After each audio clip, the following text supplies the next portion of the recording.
ਜੇ ਕੱਲ੍ਹ ਨੂੰ ਬਾਰਡਰ ਦੇ ਕਿਸੇ ਸਟੇਟ ਦੇ ਲਾਗੇ ਕੋਈ ਦੰਗੇ ਹੁੰਦੇ ਨੇ ਕਿਸੇ ਸ਼ਹਿਰ ਦੇ ਵਿੱਚ 50 ਕਿਲੋਮੀਟਰ ਦੇ ਘੇਰੇ ਦੇ ਵਿੱਚ, ਕੀ BSF ਉੱਥੇ ਆਪਣੀ ਕਾਰਵਾਈ ਜਾਂਚ ਕਰੇਗੀ?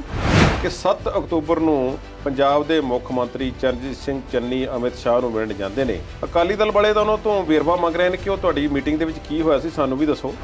ਕਿ ਬਾਰਡਰ ਦੇ ਨਾਲ ਲੱਗਦੇ ਦਰਿਆ ਦੇ ਇਲਾਕਿਆਂ ਵਿੱਚ ਸ਼ਰਾਬ ਦੀਆਂ ਪੱਠੀਆਂ ਵੀ ਫੜੇਗੀ BSF?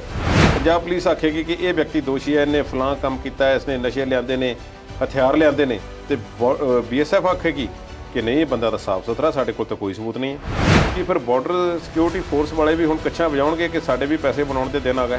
ਪਰ ਬਾਰਡਰ ਸਿਕਿਉਰਿਟੀ ਫੋਰਸ ਨੂੰ ਵੱਧ ਅਧਿਕਾਰ ਦੇ ਕੇ ਕੇਂਦਰ ਸਰਕਾਰ ਨੇ ਸਾਬਤ ਕਰ ਦਿੱਤਾ ਹੈ ਕਿ ਅਸੀਂ ਵੱਧ ਤੋਂ ਵੱਧ ਲੋਕਾਂ ਨੂੰ ਜਿਹੜਾ ਹੈ ਆਪਣੇ ਅਧਿਕਾਰ ਖੇਤਰ ਦੇ ਵਿੱਚ ਰੱਖਣਾ ਚਾਹੁੰਦੇ। ਤੇ ਜਿਸ ਤਰ੍ਹਾਂ ਦਾ ਰਿਕਾਰਡ ਭਾਰਤੀ ਜਨਤਾ ਪਾਰਟੀ ਦਾ ਰਿਹਾ ਹੈ, ਸਿਰਫ ਇੱਕ ਫੈਸਲਾ ਜਿਹੜਾ ਹੈ ਪਿਛਲੇ 3-4 ਸਾਲਾਂ ਦੇ ਵਿੱਚ ਜਿਹੜਾ ਹੈ ਉਹ ਕੇਂਦਰ ਸਰਕਾਰ ਨੇ ਵਾਪਸ ਲਿਆ। ਸੁਨੀਲ ਜਾਖੜ ਜਿਹੜੇ ਨੇ ਉਹਨਾਂ ਨੇ ਵਿਅੰਗ ਕੱਸਿਆ ਚਰਨਜੀਤ ਸਿੰਘ ਚੰਨੀ ਤੇ ਨਾਲ ਉਹ ਜਿਹੜਾ ਟਵੀਟ ਸੀ ਪਹਿਲਾਂ ਅਮਿਤ ਸ਼ਾਹ ਦੀ ਮੀਟਿੰਗ ਵਾਲਾ, ਉਹ ਸਾਂਝਾ ਕੀਤਾ ਕਿ ਜਰਾ ਧਿਆਨ ਨਾਲ ਗ੍ਰਹਿ ਮੰਤਰੀ ਜੀ ਤੋਂ ਕੁਝ ਮੰਗਿਆ ਕਰੋ। ਕੈਪਟਨ ਅਮਰਿੰਦਰ ਸਿੰਘ ਜੇ ਇਸ ਵੇਲੇ ਮੁੱਖ ਮੰਤਰੀ ਹੁੰਦੇ ਤਾਂ ਫਿਰ ਵੀ ਇਹ ਬਿਆਨ ਉਹਨਾਂ ਦਾ ਆਉਣਾ ਸੀ। ਪਰ ਓਵਰਆਲ ਸਰਕਾਰ ਜਿਹੜੀ ਹੈ ਉਹ ਆਪਣੇ ਇੱਕ ਖੁਸ਼ੀ ਦੇ ਰੌਂ ਦੇ ਵਿੱਚ ਜਿਹੜੀ ਆ ਉੱਥੇ ਹੀ ਚੱਲ ਰਹੀ ਹੈ। ਕਿਸੇ ਨੂੰ ਵਧਾਈ ਮਿਲ ਗਈ ਮੁੱਖ ਮੰਤਰੀ ਦੀ, ਕਿਸੇ ਨੂੰ ਮਲਾਈ ਮਿਲ ਗਈ ਤੇ ਕਿਸੇ ਨੂੰ ਕੁਝ ਵੀ ਨਾ ਮਿਲਿਆ। ਪਰ ਸਾਦਾ ਵਿਆਹ ਕਰਕੇ ਜਿੰਨਾ ਇਸ ਦਾ ਪ੍ਰਚਾਰ ਕੀਤਾ ਗਿਆ ਸੀ, ਜਿਹਦੀ ਖਬਰ ਹਰ ਮੀਡੀਆ 'ਚ ਆ ਜਾਵੇ, ਉਹ ਸਾਦਾ ਕਿਵੇਂ ਹੋਇਆ? ਤੇ ਕੋਈ 2-3 ਕਾਂਸਟੇਬਲ ਜਿਹੜੇ ਸੀ ਜਾਂ ਕੋਈ ਹੋਰ ਅਧਿਕਾਰੀ ਪੁਲਿਸ ਵਾਲੇ, ਉਹ ਸ਼ਰਾਬੀ ਹਾਲਤ ਦੇ ਵਿੱਚ ਉਸ ਕਮਰੇ ਵਿੱਚ ਪਹੁੰਚ ਗਏ ਜਿੱਥੇ ਮੁੱਖ ਮੰਤਰੀ ਦਾ ਪਰਿਵਾਰ ਬੈਠਾ ਹੋਇਆ ਸੀ ਤੇ ਉਹਨਾਂ ਦੇ ਬਿਲਕੁਲ ਨਜ਼ਦੀਕ ਪਹੁੰਚ ਗਏ। 1-2 ਅਖਬਾਰਾਂ ਨੇ ਤੇ ਕੁਝ ਮੀਡੀਆ ਆਊਟਲੈਟਸ ਨੇ ਇਸ ਨੂੰ ਹਿੰਦੂ ਸਿੱਖ ਮੁੱਦਾ ਜਿਹੜਾ ਹੈ ਬਣਾਉਣ ਦੀ ਕੋਸ਼ਿਸ਼ ਕੀਤੀ। ਅਗਲੇ ਦਿਨ ਜਾਂ ਉਸ ਤੋਂ ਬਾਅਦ ਜਿੱਥੇ ਪੁਤਲੇ ਫੂਕਣ ਦਾ ਪ੍ਰੋਗਰਾਮ ਹੈ, ਰੱਜ ਕੇ ਫੂਕੋ, ਸਾਨੂੰ ਇਸ ਗੱਲ ਤੇ ਕੋਈ ਇਤਰਾਜ਼ ਨਹੀਂ। ਜੇ ਇੰਨਾ ਬੁਰਾ ਲੱਗ ਰਿਹਾ ਹੈ ਤੇ ਫਿਰ ਕਿਸਾਨਾਂ ਨਾਲ ਗੱਲਬਾਤ ਵੀ ਕਰੋ। ਇਸ ਗੱਲ ਤੇ ਪੱਕੀ ਮੋਹਰ ਲੱਗ ਗਈ ਹੈ, ਰਾਜਨਾਥ ਸਿੰਘ ਨੇ ਲਾ ਦਿੱਤੀ ਹੈ ਕਿ ਚਿੱਠੀਆਂ ਤੇ ਸਾਵਰਕਰ ਨੇ ਲਿਖੀਆਂ ਕਿ ਉਹਨਾਂ ਫਾਂਸੀਆਂ ਤੋਂ ਘਬਰਾ ਕੇ ਸਾਵਰਕਰ ਚਿੱਠੀਆਂ ਲਿਖਦੇ ਰਹੇ। ਸੈਲੂਲਰ ਜੇਲ੍ਹ ਦੇ ਵਿੱਚੋਂ ਕਾਲੇ ਪਾਣੀ ਦੀ ਸਜ਼ਾ ਭੁਗਤ ਰਹੇ ਕੈਦੀਆਂ ਨੂੰ ਇਸ ਤਰ੍ਹਾਂ ਚਿੱਠੀਆਂ ਪਾਉਣ ਦੀ ਇਜਾਜ਼ਤ ਸੀ ਤੇ ਕਿੱਥੇ ਨੂੰ ਪਾ ਰਹੇ ਸਨ? ਮਹਾਤਮਾ ਗਾਂਧੀ ਦਾ ਕਿਹੜਾ ਟਿਕਾਣਾ ਸੀ? ਮਹਾਤਮਾ ਗਾਂਧੀ ਨੇ ਹੋਰ ਕਈ ਕੇਸਾਂ ਦੇ ਵਿੱਚ ਜਿਹੋ ਜਿਹੀ ਭੂਮਿਕਾ ਨਿਭਾਈ ਸਾਨੂੰ ਪਤਾ ਹੈ। ਭਗਤ ਸਿੰਘ ਦੇ ਕੇਸ ਦੇ ਵਿੱਚ 1931 ਦੇ ਵਿੱਚ ਸ਼ਹੀਦ ਭਗਤ ਸਿੰਘ ਨੂੰ ਫਾਂਸੀ ਹੋ ਜਾਂਦੀ ਹੈ। 1938 ਦੇ ਆਸ-ਪਾਸ ਜਿਹੜਾ ਸ਼ਹੀਦ ਊਧਮ ਸਿੰਘ ਨੂੰ ਫਾਂਸੀ ਹੁੰਦੀ ਹੈ ਲੰਡਨ ਦੇ ਵਿੱਚ। ਕੀ ਸਾਵਰਕਰ ਦਾ ਕੱਦ ਇਹਨਾਂ ਦੋਵੇਂ ਯੋਧਿਆਂ ਨਾਲੋਂ ਵੱਡਾ ਸੀ?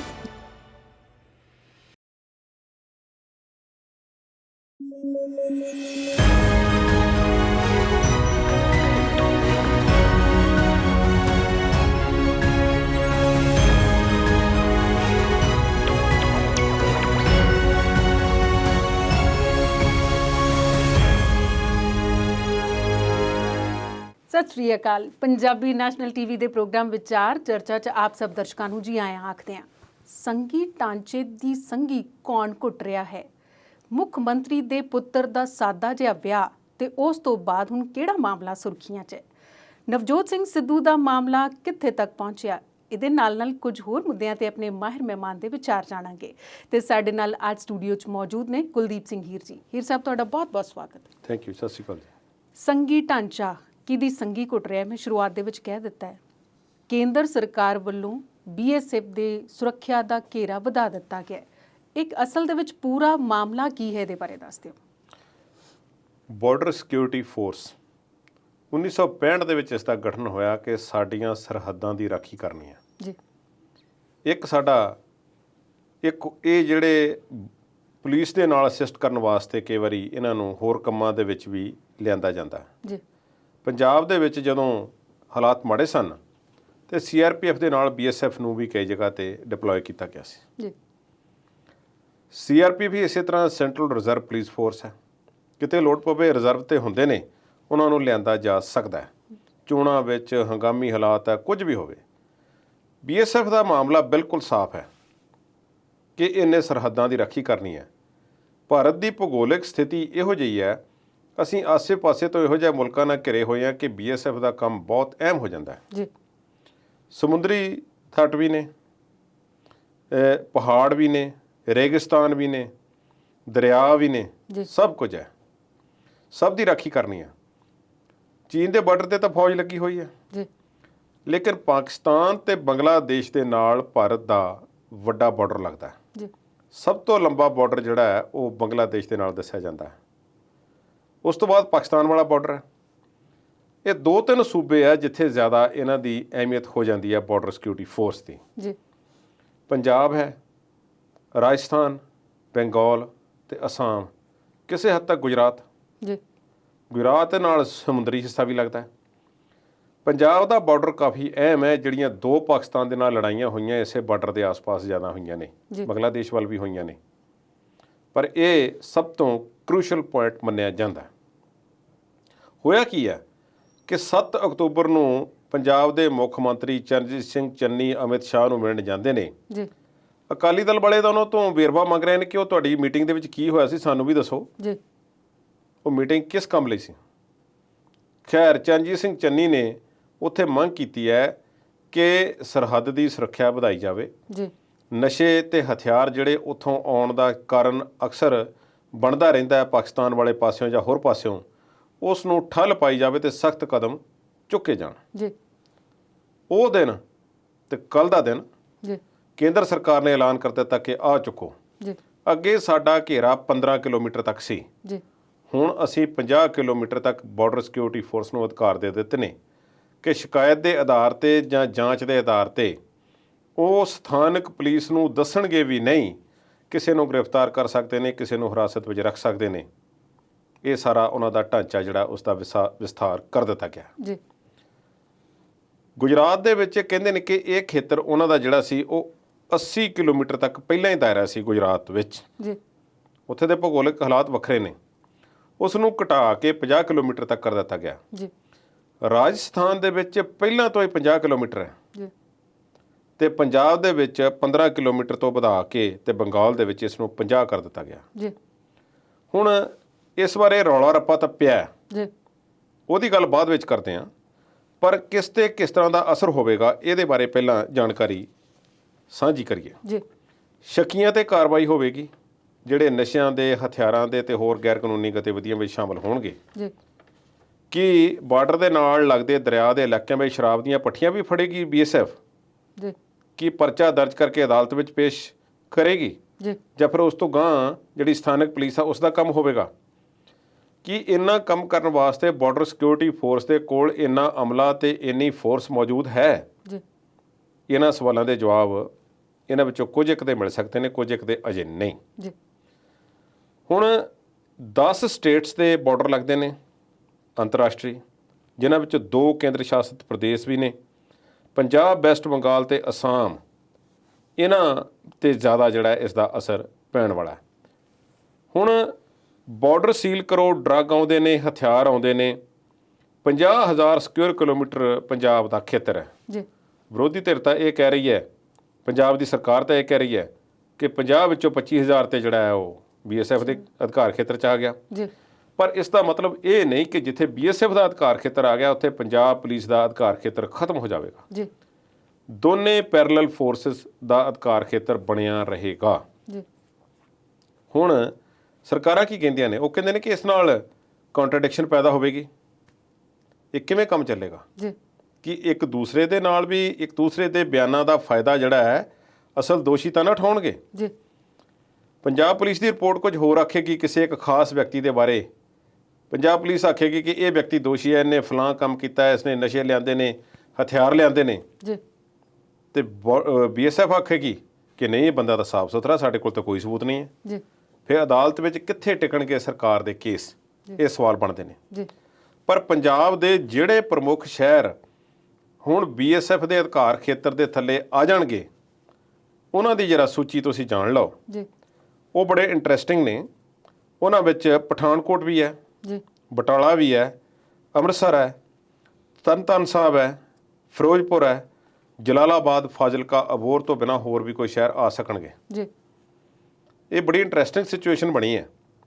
ਪਰ ਬਾਰਡਰ ਸਿਕਿਉਰਿਟੀ ਫੋਰਸ ਨੂੰ ਇੰਨੀ ਵੱਡੀ ਖੁੱਲ੍ਹ ਦੇਣੀ, ਜੀ। ਇਸ ਨਾਲ ਕੀ ਹੋਵੇਗਾ? ਇਸ ਦੇ ਕੁਝ ਇੱਕ ਮੈਂ ਪਹਿਲੂ ਤਾਂ ਆਪ ਨਾਲ ਸਾਂਝੇ ਕੀਤੇ ਨੇ। ਜੀ।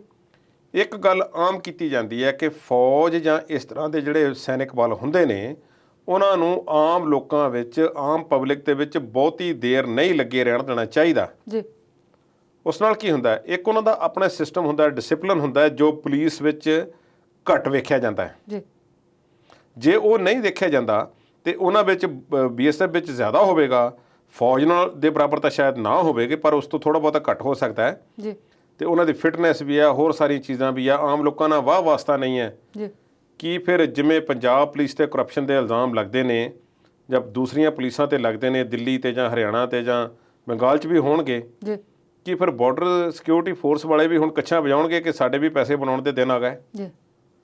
ਤੇ ਜੇ ਇਹ ਮੈਂ ਜਿਹੜਾ ਲਫ਼ਜ਼ ਵਰਤਿਆ ਹੈ ਜੀ। ਇਹ ਵੈਸੇ ਤਾਂ ਗਲਤ ਹੈ ਜੀ। ਇਹ ਸੋਚਣਾ, ਪਰ ਹੁੰਦਾ ਤਾਂ ਇਸ ਤਰ੍ਹਾਂ ਹੀ ਸਾਡੇ ਮੁਲਕ ਵਿੱਚ। ਬਿਲਕੁਲ। ਸਮਗਲਿੰਗ ਜਿਹੜੀ ਹੈ, ਜੇ ਬਾਰਡਰ ਦੀ ਪੈਟਰੋਲਿੰਗ ਸਾਰੀ BSF ਕੋਲ ਹੈ ਜੀ। ਤੇ ਉਸ ਤੋਂ ਬਾਅਦ ਕਿਸੇ ਹੋਰ ਸੈਨਿਕ ਬਲ ਦੀ ਉੱਥੇ ਅੱਗੇ ਡਿਊਟੀ ਬਣਦੀ ਹੈ ਤੇ ਇੰਨੀ ਕਨਸਟੀਟਿਊਸ਼ਨ ਦੀ ਸੰਵਿਧਾਨ ਦੀ ਸਹੁੰ ਤੇ ਉਹਨਾਂ ਨੇ ਵੀ ਖਾਧੀ ਹੋਈ ਹੈ, ਪੁਲਿਸ ਨੇ ਵੀ ਖਾਧੀ ਹੋਈ ਹੈ ਤੇ ਬਾਰਡਰ ਸਿਕਿਉਰਿਟੀ ਫੋਰਸ ਨੇ ਵੀ ਖਾਧੀ ਹੋਈ ਹੈ। ਟ੍ਰੇਨਿੰਗ ਉਹਨਾਂ ਨੇ ਵੀ ਲਈ ਹੋਈ ਹੈ, ਟ੍ਰੇਨਿੰਗ ਉਹਨਾਂ ਦੀ ਵੀ ਹੈ।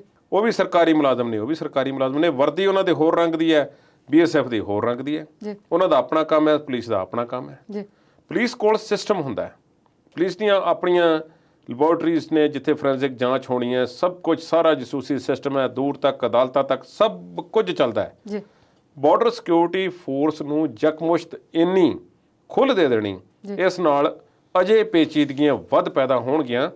ਇਸ ਦਾ ਸਿੱਧਾ ਫਾਇਦਾ, ਪਰਸਪਰ ਫਾਇਦਾ ਕੋਈ ਹੋਵੇ ਜਾਂ ਨਾ ਹੋਵੇ, ਪਰ ਬਾਰਡਰ ਸਿਕਿਉਰਿਟੀ ਫੋਰਸ ਨੂੰ ਵੱਧ ਅਧਿਕਾਰ ਦੇ ਕੇ ਕੇਂਦਰ ਸਰਕਾਰ ਨੇ ਸਾਬਤ ਕਰ ਦਿੱਤਾ ਹੈ ਕਿ ਅਸੀਂ ਵੱਧ ਤੋਂ ਵੱਧ ਲੋਕਾਂ ਨੂੰ ਜਿਹੜਾ ਹੈ ਆਪਣੇ ਅਧਿਕਾਰ ਖੇਤਰ ਦੇ ਵਿੱਚ ਰੱਖਣਾ ਚਾਹੁੰਦੇ ਹਾਂ। ਜੀ ਕੁਲਦੀਪ ਜੀ, ਤੁਹਾਨੂੰ ਕੀ ਲੱਗਦਾ ਹੈ ਕਿ BSF ਨੂੰ ਇੰਨੀ ਖੁੱਲ੍ਹ ਦੇਣ ਨਾਲ ਇਹਦਾ ਦੂਜੇ ਪਾਸੇ ਮਤਲਬ ਇਹ ਹੈ ਕਿ ਕਿਸਾਨੀ ਅੰਦੋਲਨ ਤੇ ਕੋਈ ਦਬਾਅ ਬਣਾਇਆ ਜਾਏ, ਪੰਜਾਬ ਤੇ ਹੱਕ ਹੋਰ ਵਧਾਇਆ ਜਾਏ? ਪੰਜਾਬ ਤੇ ਇਕੱਲਾ ਹੱਕ ਨਹੀਂ ਜੀ। ਪੰਜਾਬ ਵੀ ਇੱਕ ਕਿਸਮ ਦੀ ਬਾਗੀ ਸਟੇਟ ਹੈ ਭਾਰਤੀ ਜਨਤਾ ਪਾਰਟੀ ਲਈ ਤਾਂ ਜੀ। ਤੇ ਦੂਸਰੀ ਭਲਾ ਕਿਹੜੀ ਹੈ? ਬੰਗਾਲ ਹੈ। ਦੋਨਾਂ ਤੇ ਸਭ ਤੋਂ ਵੱਧ ਅਸਰ ਹੋਵੇਗਾ। ਜਿਵੇਂ ਮੈਂ ਪਹਿਲਾਂ ਦੱਸਿਆ ਕਿ ਪੰਜਾਬ ਦੇ ਵਿੱਚ ਤੇ ਨਸ਼ਿਆਂ ਤੇ ਹਥਿਆਰਾਂ ਦੀ ਸਮੱਸਿਆ ਦੱਸੀ ਜਾਂਦੀ ਹੈ ਕਿ ਇੱਧਰੋਂ ਆ ਰਹੇ ਨੇ, ਤੇ ਨਸ਼ੇ ਕਿੱਧਰੋਂ ਨਹੀਂ ਆ ਰਹੇ। ਜੇ ਪੂਰੇ ਭਾਰਤ ਦੇ ਵਿੱਚ ਨਸ਼ਿਆਂ ਦਾ ਬੋਲਬਾਲਾ ਹੈ, ਇਕੱਲੇ ਪੰਜਾਬ 'ਚ ਤੇ ਨਹੀਂ ਹੈ, ਹਰਿਆਣੇ ਵਿੱਚ ਥੋੜ੍ਹਾ ਹੈ, ਦਿੱਲੀ 'ਚ ਥੋੜ੍ਹਾ ਹੈ। ਕਿੱਥੇ ਦੀ ਗੱਲ ਕਰਦੇ ਹੋ ਤੁਸੀਂ? ਬੰਬੇ 'ਚ ਥੋੜ੍ਹਾ ਹੈ, ਮੁੰਬਈ 'ਚ ਸਭ ਕੁਝ ਹੈ। ਗੈਰ ਕਾਨੂੰਨੀ ਹਥਿਆਰ ਕਿੱਥੇ ਨਹੀਂ? ਕੁਝ ਸੂਬਿਆਂ ਦੇ ਵਿੱਚ ਜਿਹੜੇ ਸਾਡੇ ਸਟੇਟਾਂ ਨੇ, ਜਿਹੜੀਆਂ ਕੇਂਦਰ ਸ਼ਾਸਿਤ ਪ੍ਰਦੇਸ਼ ਨੇ, ਉਹਨਾਂ ਵਿੱਚ ਤੇ ਪਹਿਲਾਂ ਇਹਨਾਂ ਨੂੰ BSF ਨੂੰ ਪੂਰੇ ਅਧਿਕਾਰ ਨੇ, ਜਿਨ੍ਹਾਂ ਵਿੱਚ ਜੰਮੂ ਕਸ਼ਮੀਰ ਵੀ ਸ਼ਾਮਲ ਹੈ। ਸੋ ਇਹ ਕਿਸਾਨ ਅੰਦੋਲਨ ਨਾਲ ਜੁੜੀ ਹੋਈ ਖਬਰ ਇਸ ਤਰ੍ਹਾਂ ਨਹੀਂ ਹੈ ਕਿ ਕਿਸਾਨ ਅੰਦੋਲਨ ਤੇ ਸਿੱਧਾ ਕੋਈ ਦਬਾਅ ਹੋਵੇ, ਪਰ ਕੇਂਦਰ ਨੇ ਪਿਛਲੇ ਕੁਝ ਮਹੀਨਿਆਂ ਦੇ ਵਿੱਚ ਇਹੋ ਜਿਹੇ ਫੈਸਲੇ ਲਏ ਨੇ ਜਿਨ੍ਹਾਂ ਨਾਲ ਪੰਜਾਬ ਦੀ ਖੁਦਮੁਖਤਿਆਰੀ ਜਾਂ ਹੋਰਨਾਂ ਸੂਬਿਆਂ ਦੀ ਖੁਦਮੁਖਤਿਆਰੀ ਜੋ ਇਸ ਅੰਦੋਲਨ ਵਿੱਚ ਥੋੜ੍ਹਾ ਜਿਹਾ ਅੱਗੇ ਵੱਧ ਕੇ ਚੱਲ ਰਹੇ ਨੇ, ਉਹਨਾਂ ਨੂੰ ਥੋੜ੍ਹੇ ਉਸ 'ਤੇ ਨਕੇਲ ਪਾਉਣ ਦੀ ਕੋਸ਼ਿਸ਼ ਕੀਤੀ ਜਾ ਰਹੀ ਹੈ। ਝੋਨੇ ਦੀ ਖਰੀਦ ਚੱਲ ਰਹੀ ਹੈ। ਸਰਪ੍ਰਾਈਜ਼ਿੰਗਲੀ ਹੈਰਾਨੀਜਨਕ ਗੱਲ ਇਹ ਹੈ ਕਿ ਕਣਕ ਦੀ ਖਰੀਦ ਬਾਬਤ FCI ਨੇ, ਫੂਡ ਕਾਰਪੋਰੇਸ਼ਨ ਆਫ ਇੰਡੀਆ ਨੇ ਜਿੰਨੀ ਅਣਗਹਿਲੀ ਪੰਜਾਬ ਵਿੱਚ ਵਰਤੀ ਹੈ, ਇਤਿਹਾਸ ਵਿੱਚ ਪਹਿਲਾਂ ਕਦੇ ਨਹੀਂ ਵਰਤੀ। ਪਰ ਇਸ ਵਾਰੀ ਦੱਸਿਆ ਜਾ ਰਿਹਾ ਕਿ ਮੰਡੀਆਂ ਵਿੱਚ ਕੰਮ ਠੀਕ ਠਾਕ ਚੱਲ ਰਿਹਾ ਤੇ ਮੰਡੀਆਂ ਦੇ ਵਿੱਚ FCI ਜਿਹੜੀ ਹੈ ਉਹ ਖਰੀਦ ਹੋ ਰਹੀ ਹੈ, ਉਸ ਦੀ ਬਾਰਦਾਨਾ ਵੀ ਪੂਰਾ ਹੈ, ਸੈਲਰ ਮਾਲਕ ਵੀ ਖੁਸ਼ ਨੇ, ਜ਼ਿਮੀਦਾਰ ਵੀ ਖੁਸ਼ ਨੇ, ਪੇਮੈਂਟ ਵੀ ਆ ਰਹੀ ਹੈ ਤੇ ਨਮੀ ਦਾ ਰੌਲਾ ਵੀ ਨਹੀਂ। ਖੈਰ ਮੌਸਮ ਖਰਾਬ ਹੋਣ ਵਾਲਾ ਹੈ। ਇਹ ਸਾਰੀਆਂ ਗੱਲਾਂ ਕੁਝ ਚੰਗੀ ਨਿਸ਼ਾਨਦੇਹੀ ਵੀ ਕਰਦੀਆਂ ਨੇ ਕਿ ਕੇਂਦਰ ਸਰਕਾਰ ਨਰਮ ਰਵੱਈਆ ਅਪਣਾਵੇ, ਲੋਕਾਂ ਨੂੰ ਜੋੜਨ ਨਾਲੋਂ, ਉਹਨਾਂ ਦਾ ਸੰਘ ਘੁੱਟਣ ਨਾਲੋਂ, ਜਿਹੜਾ ਤੁਸੀਂ ਲਫ਼ਜ਼ ਵਰਤਿਆ ਸੀ, ਉਸ ਨਾਲੋਂ ਲੋਕਾਂ ਨੂੰ ਆਪਣੇ ਨਾਲ ਜੋੜੇ ਤੇ ਫਿਰ ਜ਼ਿਆਦਾ ਬਿਹਤਰ ਹੋਵੇਗਾ। ਜੀ ਕੁਲਦੀਪ ਜੀ, ਵਿਚਾਰਾਂ ਤੇ ਚਰਚਾ ਜਾਰੀ ਰੱਖਦੇ ਹਾਂ, ਪਰ ਇਸ ਵੇਲੇ ਵੇਲਾ ਹੈ ਬ੍ਰੇਕ ਦਾ।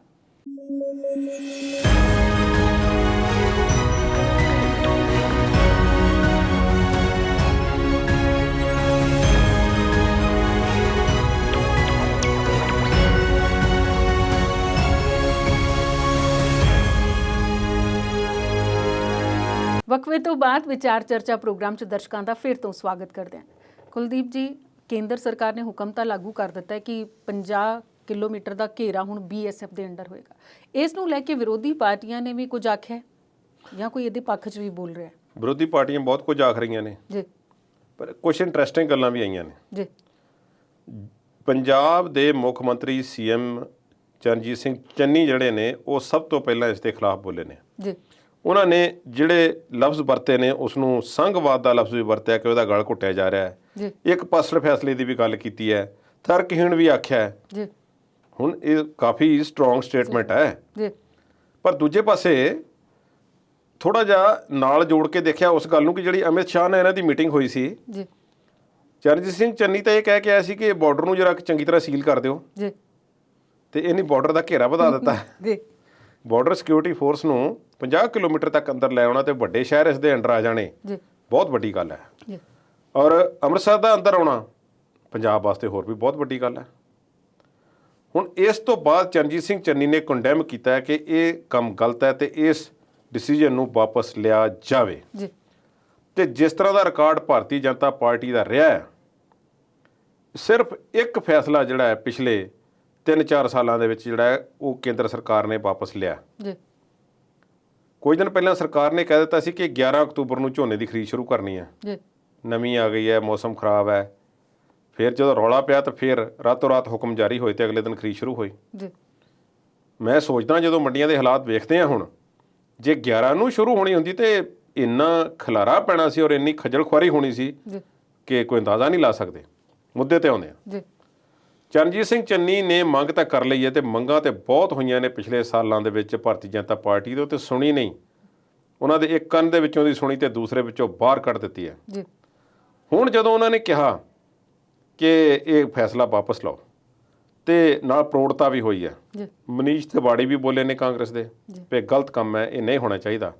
ਸੁਨੀਲ ਜਾਖੜ ਜਿਹੜੇ ਨੇ ਉਹਨਾਂ ਨੇ ਵਿਅੰਗ ਕੱਸਿਆ ਚਰਨਜੀਤ ਸਿੰਘ ਚੰਨੀ ਜੀ ਤੇ ਨਾਲ ਉਹ ਜਿਹੜਾ ਟਵੀਟ ਸੀ ਪਹਿਲਾਂ ਅਮਿਤ ਸ਼ਾਹ ਦੀ ਮੀਟਿੰਗ ਵਾਲਾ ਉਹ ਸਾਂਝਾ ਕੀਤਾ ਕਿ ਜਰਾ ਧਿਆਨ ਨਾਲ ਗ੍ਰਹਿ ਮੰਤਰੀ ਜੀ ਤੋਂ ਕੁਝ ਮੰਗਿਆ ਕਰੋ ਜੀ ਤੁਸੀਂ ਮੰਗਿਆ ਕੀ ਆਹ ਹੀ ਮੰਗਿਆ ਸੀ ਤੁਸੀਂ ਜੀ ਜਾਂ ਕੁਝ ਹੋਰ ਮੰਗਿਆ ਸੀ। ਜੀ ਖੈਰ ਸੁਨੀਲ ਜਾਖੜ ਅੰਦਰੋਂ ਅੰਦਰੀ ਕਿਸੇ ਹੋਰ ਗੱਲ ਤੋਂ ਰਿੱਝ ਰਹੇ ਨੇ ਉਹਨਾਂ ਨੇ ਰਿੱਝਣਾ ਅੱਜ ਜੀ ਸੁਨੀਲ ਜਾਖੜ ਬੋਲੇ ਨੇ ਤੇ ਅਕਾਲੀ ਆਗੂ ਵੀ ਬੋਲੇ ਨੇ ਸੁਖਬੀਰ ਸਿੰਘ ਬਾਦਲ ਨੇ ਵੀ ਗੱਲ ਕੀਤੀ ਹੈ ਡਾਕਟਰ ਦਲਜੀਤ ਸਿੰਘ ਚੀਮਾ ਕਹਿੰਦੇ ਨੇ ਕਿ ਇਹ ਗਲਤ ਕੰਮ ਹੈ ਇਹ ਨਹੀਂ ਹੋਣਾ ਚਾਹੀਦਾ ਸੀ। ਜੀ ਇੰਟਰਸਟਿੰਗ ਗੱਲ ਇਹ ਹੈ ਕਿ ਜਦੋਂ ਪ੍ਰਕਾਸ਼ ਸਿੰਘ ਬਾਦਲ ਮੁੱਖ ਮੰਤਰੀ ਸਨ ਜੀ ਤੇ ਉਹਨਾਂ ਤੇ ਇਸ ਗੱਲ ਤੇ ਬਾਰ-ਬਾਰ ਸਵਾਲ ਆਉਂਦਾ ਸੀ ਕਿ ਨਸ਼ਿਆਂ ਦਾ ਬਹੁਤ ਬੋਲਬਾਲਾ ਹੈ ਪੰਜਾਬ ਵਿੱਚ ਤੇ ਅਕਾਲੀ ਸਰਕਾਰ ਕਿਤੇ ਇਹ ਕਹਿ ਦਿੰਦੀ ਸੀ ਕਿ ਦੇਖੋ ਇਹ ਬਾਰਡਰ ਸਟੇਟ ਹੈ ਤੇ ਬਾਰਡਰ ਸੀਲ ਕਰਨਾ ਬੜਾ ਮੁਸ਼ਕਲ ਹੈ ਤੇ ਨਸ਼ੇ ਆਉਣੋਂ ਹਟਦੇ ਨਹੀਂ। ਜੀ ਗੱਲ ਤੇ ਚਰਨਜੀਤ ਸਿੰਘ ਚੰਨੀ ਵਾਲੀ ਦੇ ਨਾਲ ਜਿਸ ਤਰ੍ਹਾਂ ਦੀ ਸਟੇਟਮੈਂਟ ਉਹਨਾਂ ਨੇ ਦਿੱਤੀ ਸੀ ਮੰਗ ਕੀਤੀ ਸੀ ਉਹਦੇ ਨਾਲ ਜੁੜ ਗਈ ਹੈ ਗੱਲ। ਜੀ ਸੋ ਅਕਾਲੀ ਵੀ ਇਸ ਮਾਮਲੇ ਤੇ ਫਿੱਕੇ ਪੈਂਦੇ ਵੇਖੇ ਜਾ ਸਕਦੇ ਨੇ।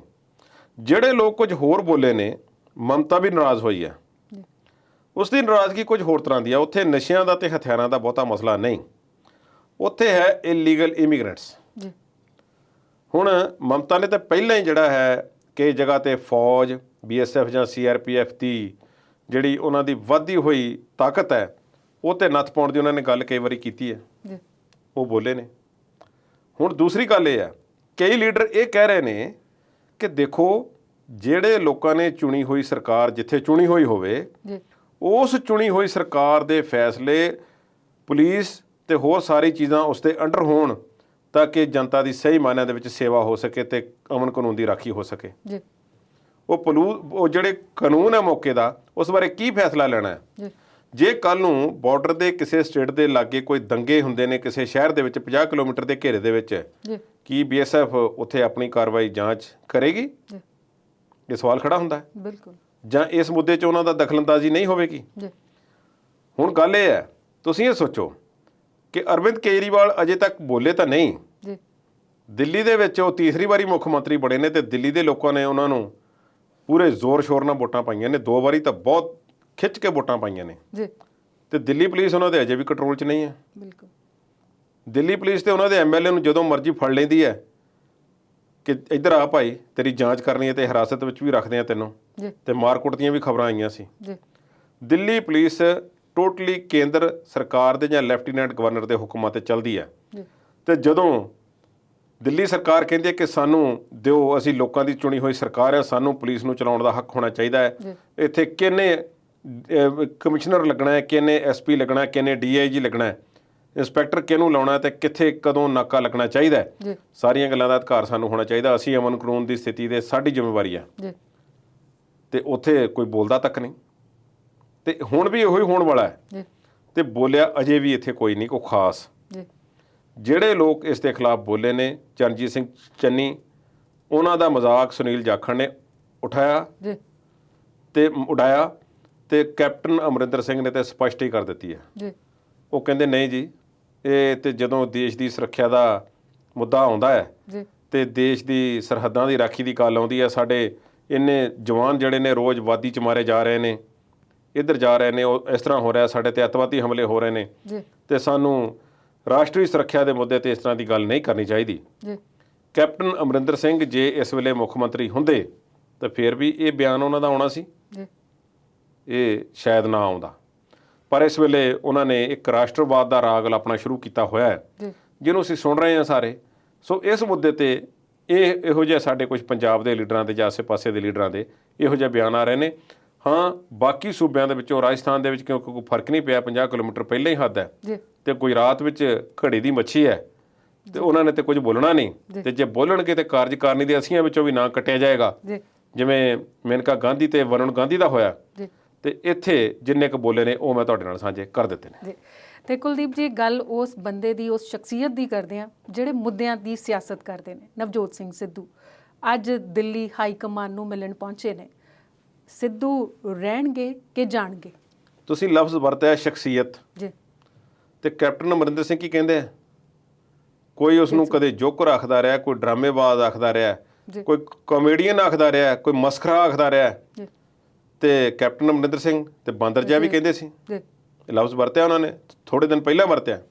ਖੈਰ, ਇਹ ਉਹ ਉਮਰ 'ਚ ਵੀ ਵਡੇਰੇ ਨੇ ਉਹਨਾਂ ਤੋਂ, ਤੇ ਜਿਵੇਂ ਉਹਨਾਂ ਦੱਸਿਆ ਕਿ ਮੈਂ ਤੈਨੂੰ ਬਚਪਨ ਤੋਂ ਜਾਣਦਾ ਹਾਂ, ਸ਼ਾਇਦ ਕੋਈ ਆਪਸੀ ਸਾਂਝ ਇਸ ਤਰ੍ਹਾਂ ਦੀ ਹੋਵੇ ਜਿੱਥੇ ਉਹਨੂੰ ਇਸ ਤਰ੍ਹਾਂ ਕਹਿ ਸਕਣ, ਜੀ ਪਰ ਸਾਨੂੰ ਵਿਅਕਤੀਗਤ ਤੌਰ ਤੇ ਇਹ ਚੰਗਾ ਨਹੀਂ ਲੱਗਿਆ। ਜੀ ਨਵਜੋਤ ਸਿੰਘ ਸਿੱਧੂ ਵਿੱਚ 100 ਨੁਕਸ ਹੋਣਗੇ, ਰਾਜਨੀਤੀ ਉਹਨਾਂ ਨੂੰ ਨਾ ਕਰਨੀ ਆਉਂਦੀ ਹੋਵੇਗੀ, ਪਰ ਜਿਹੜੇ ਉਹ ਮੁੱਦੇ ਉਠਾ ਰਹੇ ਨੇ ਉਹਨਾਂ ਤੋਂ ਮੁਨਕਰ ਹੋ ਸਕਦੇ ਹੋ ਤੁਸੀਂ? ਨਹੀਂ, ਬਿਲਕੁਲ ਵੀ ਨਹੀਂ।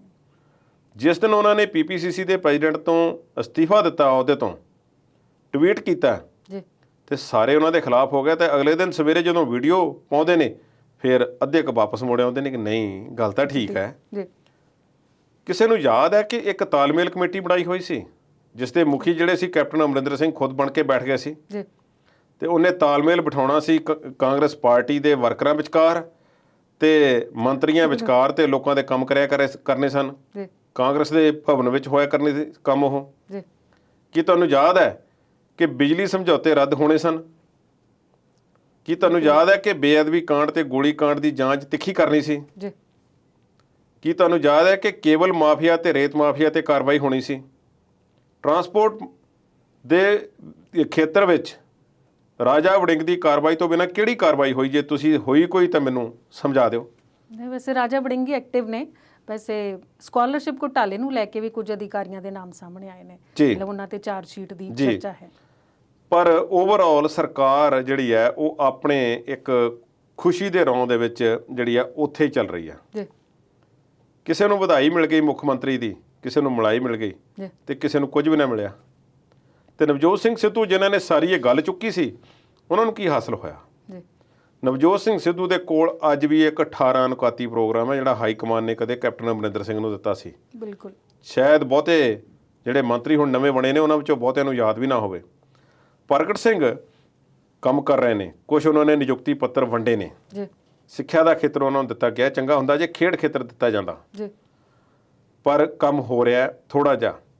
ਪਰ ਜਿਹੜੇ ਮੁੱਦਿਆਂ ਤੇ ਕੈਪਟਨ ਅਮਰਿੰਦਰ ਸਿੰਘ ਨੂੰ ਖਿੱਚ ਕੇ ਗੱਦੀ ਤੋਂ ਲਾਹ ਦਿੱਤਾ ਗਿਆ, ਜੀ ਤੇ ਜਿਹੜੀ ਉਹਨਾਂ ਦੀ ਖਿਚਾਈ ਹੋਈ ਹੈ, ਉਹਨਾਂ ਮੁੱਦਿਆਂ ਤੇ ਬਹੁਤਾ ਕੰਮ ਨਹੀਂ ਹੋ ਰਿਹਾ। ਨਵਜੋਤ ਸਿੰਘ ਸਿੱਧੂ ਉੱਥੇ ਹੀ ਅੜੇ ਹੋਏ ਨੇ। ਜੀ ਪਹਿਲਾਂ ਖਬਰ ਸੀ ਕਿ ਨਵਜੋਤ ਸਿੰਘ ਸਿੱਧੂ ਨੇ ਹਰੀਸ਼ ਰਾਵਤ ਅੱਗੇ ਤੇ ਵੇਨੂ ਗੋਪਾਲ ਦੇ ਅੱਗੇ ਪੇਸ਼ ਹੋਣਾ ਹੈ। ਜੀ ਫਿਰ ਹਰੀਸ਼ ਰਾਵਤ ਕਹਿੰਦੇ ਨੇ ਕਿ ਮੈਂ ਅੱਜ ਕੱਲ੍ਹ ਨੂੰ ਪੀਪੀਸੀਸੀ ਦੇ ਪ੍ਰੈਜ਼ੀਡੈਂਟ ਸਰਦਾਰ ਨਵਜੋਤ ਸਿੰਘ ਸਿੱਧੂ ਨੂੰ ਮਿਲਣਾ ਹੈ, ਤੇ ਸਾਡੇ ਨਾਲ ਵੇਨੂ ਗੋਪਾਲ ਜੀ ਵੀ ਹੋਣਗੇ। ਜੀ ਪੇਸ਼ ਹੋਣ ਤੇ ਮਿਲਣ ਦੇ ਵਿੱਚ ਬਹੁਤ ਫਰਕ ਹੈ। ਬਿਲਕੁਲ। ਹਾਈ ਕਮਾਨ ਨਾਰਾਜ਼ ਹੈ ਸਿੱਧੂ ਨਾਲ, ਉਹਦੇ ਕੰਮ ਕਰਨ ਦੇ ਤਰੀਕੇ ਤੋਂ, ਬੋਲਣ ਦੇ ਤਰੀਕੇ ਤੋਂ। ਜੀ ਤੇ ਇਹ ਗੱਲ ਤੇ ਪਰਸੋਂ ਜ਼ਾਹਰ ਹੋ ਗਈ ਸੀ ਕਿ ਨਾਰਾਜ਼ ਹੈ ਹਾਈ ਕਮਾਨ, ਜੀ ਤੇ ਸਿੱਧੂ ਦਾ ਅਸਤੀਫਾ ਮਨਜ਼ੂਰ ਹੋ ਸਕਦਾ ਹੈ। ਜੀ ਪਰ ਸਿੱਧੂ ਪਰਵਾਹ ਨਹੀਂ ਕਰ ਰਿਹਾ।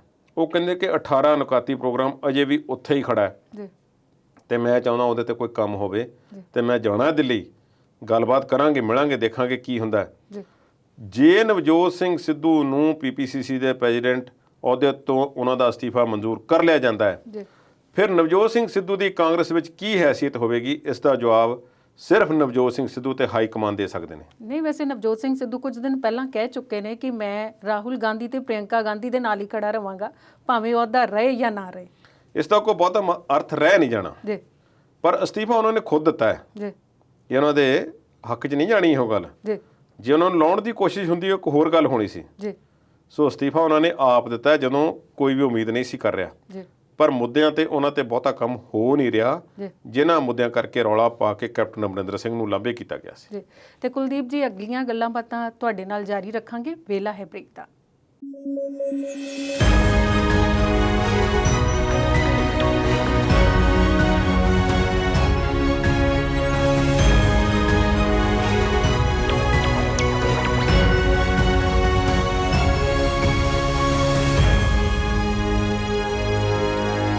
ਬ੍ਰੇਕ ਤੋਂ ਬਾਅਦ ਵਿਚਾਰ ਚਰਚਾ ਪ੍ਰੋਗਰਾਮ 'ਚ ਦਰਸ਼ਕਾਂ ਦਾ ਫਿਰ ਤੋਂ ਸਵਾਗਤ ਕਰਦੇ ਹਾਂ।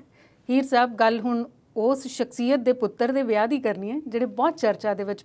ਐਤਵਾਰ ਨੂੰ ਵਿਆਹ ਹੋਇਆ, ਬੜਾ ਸਾਦਾ ਜਿਹਾ ਸਮਾਗਮ, ਸਾਰੇ ਮੀਡੀਆ ਨੇ ਉਹਨੂੰ ਕਵਰ ਕੀਤਾ, ਪਰ ਹੁਣ ਵੀ ਕਿਸੇ ਮਾਮਲੇ ਨੂੰ ਲੈ ਕੇ ਚਰਚਾ ਦੇ ਵਿੱਚ ਹੈ। ਪਹਿਲਾਂ ਤੇ ਵਿਆਹ ਸਮਾਗਮ ਦੀ ਗੱਲਬਾਤ ਕਰ ਦਈਏ ਥੋੜੀ ਜਿਹੀ। ਵਿਆਹ ਤੇ ਸਾਦਾ ਹੋਇਆ।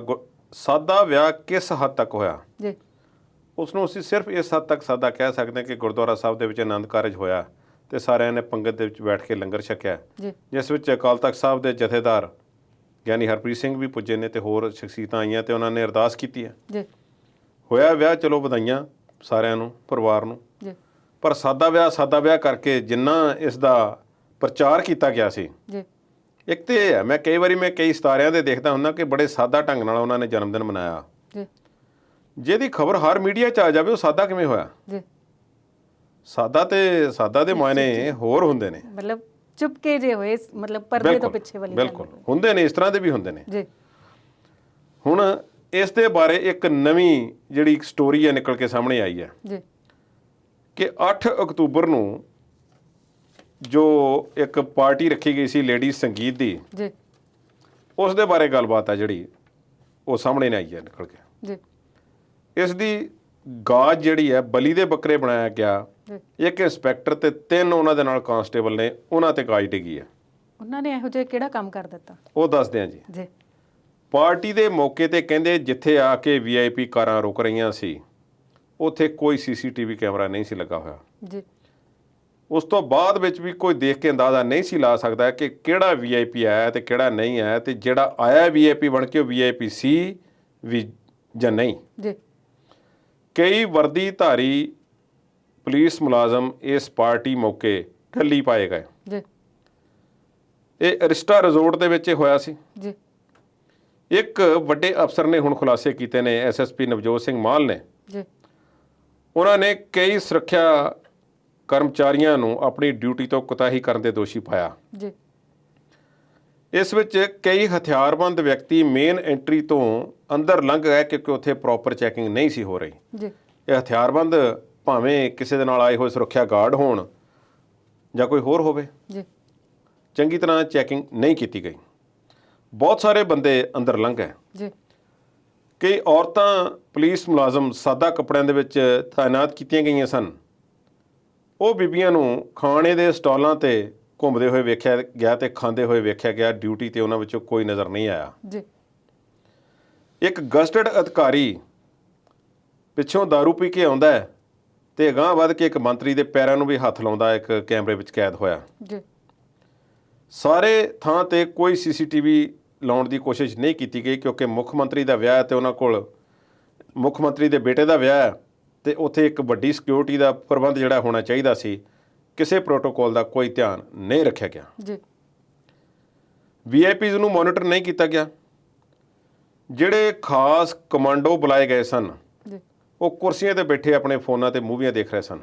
ਜੀ, ਬਹੁਤ ਸਾਰੇ ਮੁਲਾਜ਼ਮ ਵਰਦੀ ਦੇ ਵਿੱਚ ਸ਼ਰਾਬ ਦੀਆਂ ਚੁਸਕੀਆਂ ਲੈਂਦੇ ਹੋਏ ਸ਼ਰਾਬ ਦੇ ਸਟਾਲਾਂ ਤੇ ਖੜੇ ਵੇਖੇ ਗਏ। ਜੀ, ਸਮਾਗਮ ਖਤਮ ਹੋਣ ਤੋਂ ਪਹਿਲਾਂ ਬਹੁਤੇ ਪੁਲਿਸ ਮੁਲਾਜ਼ਮ ਆਪਣੀ ਡਿਊਟੀ ਪੋਸਟ ਛੱਡ ਕੇ ਆਸੇ-ਪਾਸੇ ਜਾ ਚੁੱਕੇ ਸਨ ਜਾਂ ਖਾਣ ਪੀਣ ਵਿੱਚ ਮਗਨ ਸਨ। ਜੀ, ਹੁਣ ਲਾਪਰਵਾਹੀ ਲਈ ਸਸਪੈਂਡ ਕੀਤਾ ਗਿਆ ਹੈ ਇੱਕ ਇੰਸਪੈਕਟਰ ਨੂੰ। ਜੀ, ਇਹ ਸੁਖਬੀਰ ਸਿੰਘ ਨਾਂ ਦੇ ਇੰਸਪੈਕਟਰ ਨੇ। ਜੀ, ਉਹਨਾਂ ਤੇ ਦੋਸ਼ ਹੈ ਕਿ ਉਹਨਾਂ ਤੇ ਡਿਊਟੀ ਸੀ ਕਿ ਮੁੱਖ ਮੰਤਰੀ ਦੇ ਨਜ਼ਦੀਕ ਕੋਈ ਸਜੇ ਕੀਤੇ ਜਾਵੇ ਨਾ ਕੋਈ, ਜੀ, ਤੇ ਕੋਈ 2-3 ਕਾਂਸਟੇਬਲ ਜਿਹੜੇ ਸੀ ਜਾਂ ਕੋਈ ਹੋਰ ਅਧਿਕਾਰੀ ਪੁਲਿਸ ਵਾਲੇ ਉਹ ਸ਼ਰਾਬੀ ਹਾਲਤ ਦੇ ਵਿੱਚ ਉਸ ਕਮਰੇ ਵਿੱਚ ਪਹੁੰਚ ਗਏ ਜਿੱਥੇ ਮੁੱਖ ਮੰਤਰੀ ਦਾ ਪਰਿਵਾਰ ਬੈਠਾ ਹੋਇਆ ਸੀ ਤੇ ਉਹਨਾਂ ਦੇ ਬਿਲਕੁਲ ਨਜ਼ਦੀਕ ਪਹੁੰਚ ਗਏ ਜੀ। ਇਸ ਤਰ੍ਹਾਂ ਵੀ ਹੋਇਆ। ਹੁਣ ਉਹਨਾਂ ਤੇ ਵੀ ਗਾਜ ਡਿੱਗੀ ਹੈ ਤੇ ਇੰਸਪੈਕਟਰ ਤੇ ਵੀ।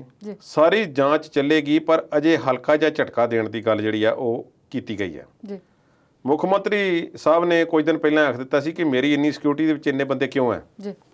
ਗੱਲ ਬੰਦਿਆਂ ਦੀ ਤੇ ਭਾਵੇਂ ਨਹੀਂ, ਉਹਨਾਂ ਨੇ ਇਹ ਵੀ ਕਿਹਾ ਸੀ ਕਿ ਮੈਨੂੰ ਮਾਰ ਕੇ ਕਿਸੇ ਨੇ ਕੀ ਲੈਣਾ। ਜੀ। ਗੱਲ ਇਹ ਵੀ ਨਹੀਂ, ਉਹ ਆਪਣੇ ਹਿਸਾਬ ਨਾਲ ਇਸ ਤਰ੍ਹਾਂ ਸੋਚਦੇ ਹੋਣਗੇ। ਜੀ। ਪਰ ਸੰਵਿਧਾਨਕ ਤੌਰ ਤੇ ਚੁਣੇ ਗਏ ਮੁੱਖ ਮੰਤਰੀ ਨੇ ਉਹਨਾਂ ਦੀ ਰਾਖੀ ਕਰਨਾ ਸਾਡੀਆਂ ਜਿਹੜੀਆਂ ਪੁਲਿਸ ਫੋਰਸਿਸ ਨੇ ਜਾਂ ਹੋਰ ਜਿਹੜੇ ਉਹਨਾਂ ਦੇ ਸੁਰੱਖਿਆ ਅਮਲਾ ਹੈ ਉਹਨਾਂ ਦਾ ਫਰਜ਼ ਬਣਦਾ ਹੈ। ਜੀ। ਕਿ ਜੇ ਅਸੀਂ ਉਹਨਾਂ ਨੂੰ ਪ੍ਰੋਟੈਕਟ ਕਰਾਂਗੇ ਤੇ ਫਿਰ ਬਾਕੀ ਲੋਕ ਆਪਣੇ ਆਪ ਨੂੰ ਸੁਰੱਖਿਅਤ ਮਹਿਸੂਸ ਕਰਨਗੇ। ਜੀ। ਇਸ ਤਰ੍ਹਾਂ ਦਾ ਕੋਈ ਸਿਸਟਮ ਨਹੀਂ ਰੱਖਿਆ ਗਿਆ। ਵਿਆਹ ਦੇ ਵਿੱਚ ਜਸ਼ਨਾਂ ਵਿੱਚ ਸ਼ਾਮਲ ਸਾਰੇ ਹੁਣ ਉੱਥੇ ਪਹੁੰਚੇ ਨੇ। ਜੀ। ਪਰ ਡਿਊਟੀ ਬਹੁਤ ਥੋੜੇ ਬੰਦਿਆਂ ਨੇ ਨਿਭਾਈ ਹੈ ਜਿਸ ਕਰਕੇ ਖੁਦਾ ਨਾ ਖਾਸਤਾ ਕੋਈ ਵੱਡਾ ਹਾਦਸਾ ਹੋਣੋਂ ਟਲ ਗਿਆ। ਜੀ। ਹੁਣ ਇੱਕ ਸਿਚੁਏਸ਼ਨ ਹੈ, ਮੁੱਖ ਮੰਤਰੀ ਸਾਹਿਬ ਤੇ ਕਹਿੰਦੇ ਨੇ ਕਿ ਮੈਨੂੰ ਮਾਰ ਕੇ ਕਿਸੇ ਨੇ ਕੀ ਲੈਣਾ। ਜੀ। ਹੁਣ ਇਮੇਜਿਨ ਕਰੋ ਇੱਕ ਹਥਿਆਰਬੰਦ ਵਿਅਕਤੀ ਹੈ, ਉਸਨੇ ਸ਼ਰਾਬ ਪੀਤੀ ਹੈ 1 2 3 4 5 ਜਿੰਨੇ ਵੀ ਉਸਨੇ ਪੀਤੇ ਨੇ, ਚਲੋ ਉਸ ਨੂੰ ਆਪਣੀ ਸੁੱਧ ਬੁੱਧ ਨਹੀਂ ਹੈ, ਜੀ। ਉਸਦੇ ਕੋਲ ਹਥਿਆਰ ਹੈ। ਜੀ। ਉਹ ਜਿਵੇਂ ਆਮ ਵਿਆਹਾਂ ਦੇ ਵਿੱਚ ਫਾਇਰਿੰਗ ਵੀ ਕੀਤੀ ਜਾਂਦੀ ਹੈ, ਜੇ ਕੋਈ ਇਸ ਤਰ੍ਹਾਂ ਦੀ ਹਰਕਤ ਕਰ ਦਿੰਦਾ ਫੇਰ। ਜੀ। ਜੇ ਉਸ ਕੋਲ ਹਥਿਆਰ ਹੈ, ਉਸ ਦੀ ਸੋਚਣੀ ਵਿੱਚ ਮਾੜਾ ਜਿਹਾ ਵੀ ਫਰਕ ਪੈਂਦਾ, ਜੀ। ਉਸ ਦੇ ਡਿਸੀਜਨ ਮੇਕਿੰਗ ਦੇ ਵਿੱਚ ਫੈਸਲੇ ਲੈਣ ਦੀ ਸਮਰੱਥਾ 'ਚ ਮਾੜਾ ਜਿਹਾ ਅੰਤਰ ਨਜ਼ਰ ਆਉਂਦਾ ਹੈ, ਜੀ।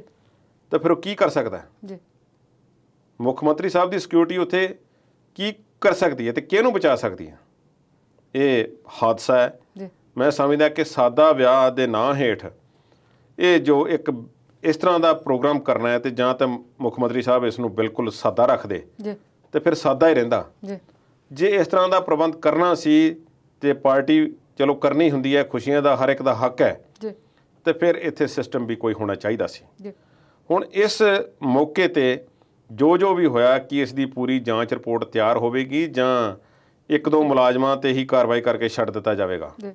ਇਸ ਤਰ੍ਹਾਂ ਦੀਆਂ ਕੁਤਾਹੀਆਂ ਇੱਥੇ ਅਕਸਰ ਹੁੰਦੀਆਂ ਨੇ, ਇਹਨਾਂ ਤੋਂ ਬਚਣ ਦੀ ਲੋੜ ਹੈ ਤੇ ਪੁਲਿਸ ਮੁਲਾਜ਼ਮਾਂ ਨੂੰ ਬਹੁਤ ਸਤਰਕ ਤੇ ਸਾਵਧਾਨ ਰਹਿਣ ਦੀ ਲੋੜ ਹੈ ਜੀ। ਤਾਂ ਕਿ ਇਹ ਸਾਨੂੰ ਕਿਤੇ ਮਾਯੂਸੀ ਵੀ ਨਾ ਹੋਵੇ।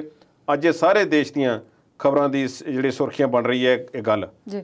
ਅਖਬਾਰਾਂ ਦੀ, ਜੀ। ਤੇ ਮਾੜੀ ਗੱਲ ਹੈ, ਇਸ ਨਾਲ ਸਾਰਿਆਂ ਦਾ ਵਕਾਰ ਖਰਾਬ ਹੁੰਦਾ ਹੈ। ਜੀ। ਕੁਲਦੀਪ ਜੀ, ਇਸ ਵੇਲੇ ਇੱਕ ਗੱਲ ਇਹ ਵੀ ਸੁਰਖੀਆਂ 'ਚ ਹੈ ਕਿ ਮੁੱਖ ਮੰਤਰੀ ਚੰਨੀ ਨਾ ਸਾਬਕਾ ਮੁੱਖ ਮੰਤਰੀ ਕੋਲ ਆਪਣੇ ਪੁੱਤਰ ਤੇ ਨੂੰਹ ਨੂੰ ਲੈ ਕੇ ਜਾ ਰਹੇ ਨੇ ਆਸ਼ੀਰਵਾਦ ਲੈਣ ਲਈ। ਇਹ ਕਿਵੇਂ ਦਾ ਲੱਗ ਰਿਹਾ ਹੈ ਸੁਣ ਕੇ? ਮੇਰਾ ਖਿਆਲ ਹੈ ਕਿ ਕੈਪਟਨ ਅਮਰਿੰਦਰ ਸਿੰਘ ਨੇ ਤਾਂ ਸਾਫ਼ ਹੀ ਜ਼ਾਹਰ ਕਰ ਦਿੱਤਾ ਸਭ ਕੁਝ। ਜੀ। ਉਹਨਾਂ ਦੀ ਨਾਰਾਜ਼ਗੀ ਜਿਸ ਸਭ ਤੋਂ ਵੱਧ ਕਿਸੇ ਨਾਲ ਹੈ ਤੇ ਨਵਜੋਤ ਸਿੰਘ ਸਿੱਧੂ ਨਾਲ ਹੈ। ਜੀ। ਪ੍ਰਨੀਤ ਕੌਰ ਜੀ ਵੀ ਉਹਨਾਂ ਦਾ ਹੀ ਨਾਮ ਲੈਂਦੇ ਨੇ ਤੇ ਖੁਦ ਵੀ ਨਹੀਂ ਕਹਿੰਦੇ ਹੋਰ ਜਿਹਨੂੰ ਮਰਜ਼ੀ ਮੁੱਖ ਮੰਤਰੀ ਬਣਾ ਦੇਣ, ਪਰ ਜੇ ਸਿੱਧੂ ਨੂੰ ਬਣਾਇਆ ਤਾਂ ਫਿਰ ਮੈਂ ਵਿਰੋਧ ਕਰੂੰਗਾ। ਜੀ। ਧਮਕੀਆਂ ਦਿੰਦੇ ਫਿਰਦੇ ਨੇ। ਜੀ। ਨਵਜੋਤ ਸਿੰਘ ਸਿੱਧੂ ਦੇ ਨਾਂ ਤੇ ਭੜਕ ਜਾਂਦੇ ਨੇ ਤੇ ਫਿਰ ਜੋ ਮੂੰਹ ਆਉਂਦਾ ਆਪਣੇ ਉਹ ਬੋਲਦੇ ਨੇ। ਜੀ। ਨਵਜੋਤ ਸਿੰਘ ਸਿੱਧੂ ਤੇ ਤਸਵੀਰ 'ਚੋਂ ਇੱਕ ਕਿਸਮ ਦੇ ਹੁਣ ਹਲਕੇ ਜਿਹੇ ਲਾਂਭੇ ਨੇ। ਜੀ। ਤੇ ਚੰਨੀ ਸਾਹਿਬ ਦੇ ਨਾਲ ਵੀ ਨਵਜੋਤ ਸਿੰਘ ਸਿੱਧੂ ਦੀ ਇਸ ਵੇਲੇ ਕੋਈ ਜਿਹੜੀ ਤਾਲਮੇਲ ਹੈ ਕਮੇਟੀ ਕੰਮ ਨਹੀਂ ਕਰ ਰਹੀ ਜਾਪਦੀ। ਜੀ। ਤਾਲਮੇਲ ਘਟਿਆ ਹੋਇਆ ਤੇ ਨਾਰਾਜ਼ ਨੇ। ਤੇ ਵਿਆਹ ਸਮਾਗਮਾਂ 'ਚ ਜਿਨ੍ਹਾਂ ਦੀ ਅਸੀਂ ਗੱਲ ਕਰਦੇ ਹਟੇ ਹਾਂ, ਜੀ। ਤੇ ਜਦੋਂ ਸਾਰੇ ਕਾਂਗਰਸੀ ਲਖੀਮਪੁਰ ਗਏ ਹੋਏ ਸੀ ਜੀ। ਤੇ ਨਵਜੋਤ ਸਿੰਘ ਸਿੱਧੂ ਪੰਜਾਬ 'ਚ ਘੁੰਮ ਰਹੇ ਸੀ, ਜਦੋਂ ਉਹ ਵਾਪਸ ਆ ਗਏ ਮੁੱਖ ਮੰਤਰੀ ਦੇ ਬੇਟੇ ਦੇ ਵਿਆਹ ਵਾਸਤੇ ਜੀ। ਤੇ ਨਵਜੋਤ ਸਿੰਘ ਸਿੱਧੂ ਉੱਥੇ ਪਹੁੰਚ ਗਏ ਤੇ ਮੁੜ ਕੇ ਆ ਕੇ ਵੈਸ਼ਨੋ ਦੇਵੀ ਦੀ ਯਾਤਰਾ ਤੇ ਪਹੁੰਚ ਗਏ। ਜੀ। ਉਹ ਤੇ ਹਾਜ਼ਰ ਵੀ ਨਾ ਹੋਏ ਵਿਆਹ ਤੇ। ਨਾਰਾਜ਼ਗੀ ਸਾਫ਼ ਜ਼ਾਹਰ ਹੈ। ਜੀ। ਪਰ ਚੰਨੀ ਸਾਹਿਬ ਦਾ ਨਾਮ ਪ੍ਰਪੋਜ਼ ਕਹਿੰਦੇ ਨਵਜੋਤ ਸਿੰਘ ਸਿੱਧੂ ਨੇ ਹੀ ਕੀਤਾ ਸੀ ਕਿ ਇਹਨਾਂ ਨੂੰ ਮੁੱਖ ਮੰਤਰੀ ਬਣਾ ਦਿਓ, ਮੈਨੂੰ ਕੋਈ ਇਤਰਾਜ਼ ਨਹੀਂ। ਜੀ। ਬਾਕੀਆਂ ਦੇ ਨਾਮ ਤੇ ਉਹਨਾਂ ਨੂੰ ਇਤਰਾਜ਼ ਸੀ। ਜੀ। ਬਣੇ ਨੇ। ਤੇ ਜਦੋਂ ਕੈਪਟਨ ਸਾਹਿਬ ਕੋਲ ਜਾਂਦੇ ਨੇ ਪ੍ਰੈਸ ਰਿਪੋਰਟਰ ਤੇ ਉਹ ਕਹਿੰਦੇ ਨੇ ਕਿ ਚੰਨੀ ਵਧੀਆ ਮੁੰਡਾ ਹੈ, ਇੰਟੈਲੀਜੈਂਟ ਹੈ, ਪਰ ਉਹਨੂੰ ਹੋਮ ਮਿਨਿਸਟਰੀ ਦਾ ਐਕਸਪੀਰੀਅੰਸ ਨਹੀਂ ਹੈ, ਇਹ ਉਹਨੂੰ ਬਹੁਤਾ ਤਜਰਬਾ ਨਹੀਂ ਹੈ। ਖੈਰ ਉਹ ਤੇ ਕੰਮ ਕੀਤੇ ਹੀ ਹੋਣਾ ਤੇ ਐਕਸਪੀਰੀਅੰਸ ਆ ਜਾਵੇਗਾ। ਪਰ ਜੇ ਜਾ ਰਹੇ ਨੇ ਆਸ਼ੀਰਵਾਦ ਲੈਣ ਤੇ ਇੱਕ ਇਹ ਸਿਆਸੀ ਵੀ ਇੱਕ ਖੇਡ ਵੀ ਹੋ ਸਕਦੀ ਹੈ, ਇਸ ਨੂੰ ਇਸ ਤਰ੍ਹਾਂ ਵੀ ਵੇਖਣਾ ਚਾਹੀਦਾ ਹੈ। ਚੰਨੀ ਸਾਹਿਬ ਉਹਨਾਂ ਦੇ ਵਿੱਚੋਂ ਹਨ ਜੋ ਕਿਸੇ ਧਿਰ ਨੂੰ ਨਾਰਾਜ਼ ਨਹੀਂ ਕਰਨਾ ਚਾਹੁੰਦੇ, ਜਿਹੜੇ ਇੱਕ ਬਾਬਾ ਜੀ ਵਾਂਗ ਜਿਹੜਾ ਵੀ ਆਉਂਦਾ ਹੈ ਸਾਰਿਆਂ ਦੇ ਸਿਰ ਤੇ ਆਸ਼ੀਰਵਾਦ ਦਿੰਦੇ ਨੇ। ਪਰ ਉਹਨਾਂ ਨੇ ਇਹ ਦੱਸ ਕੇ ਥੋੜਾ ਜਿਹਾ ਉਹਨਾਂ ਨੇ ਸ਼ੋਅ ਕਰਨ ਦੀ ਕੋਸ਼ਿਸ਼ ਹੀ ਕੀਤੀ ਹੈ ਕਿ ਮੈਂ ਕੈਪਟਨ ਅਮਰਿੰਦਰ ਸਿੰਘ ਤੋਂ ਬਾਗੀ ਨਹੀਂ, ਭਾਵੇਂ ਕਿ ਆਵਾਜ਼ ਮੈਂ ਉਹਨਾਂ ਦੇ ਖਿਲਾਫ ਗਾਹੇ ਬਗਾਹੇ ਉਠਾਉਂਦਾ ਰਿਹਾ ਸੀ ਤੇ ਨਵਜੋਤ ਸਿੰਘ ਸਿੱਧੂ ਦੇ ਰੌਲਾ ਪਾਉਣ ਨਾਲ ਕੈਪਟਨ ਸਾਹਿਬ ਪਾਸੇ ਹਟ ਗਏ ਨੇ ਤੇ ਮੈਨੂੰ ਮੁੱਖ ਮੰਤਰੀ ਦੀ ਕੁਰਸੀ ਨਸੀਬ ਹੋਈ ਹੈ। ਉਹ ਇਸ ਗੱਲ ਨੂੰ ਹੁਣ ਸ਼ਾਇਦ ਭੁੱਲ ਕੇ ਤੇ ਇੱਧਰ ਆਸ਼ੀਰਵਾਦ ਲੈਣ ਜਾ ਰਹੇ ਨੇ ਕਿ ਉਸ ਪਾਸੇ ਥੋੜੀ ਜਿਹੀ ਠੰਡ ਵਰਤਾਈ ਜਾਵੇ ਕਿ ਤੁਸੀਂ ਘਬਰਾਓ ਨਾ, ਮੈਂ ਹਾਜ਼ਰ ਹਾਂ ਜੀ। ਤੇ ਕੁਲਦੀਪ ਜੀ, ਵਿਚਾਰਾਂ ਤੇ ਚਰਚਾ ਆਪਾਂ ਜਾਰੀ ਰੱਖਦੇ ਹਾਂ, ਪਰ ਵੇਲਾ ਹੈ ਬ੍ਰੇਕ ਦਾ।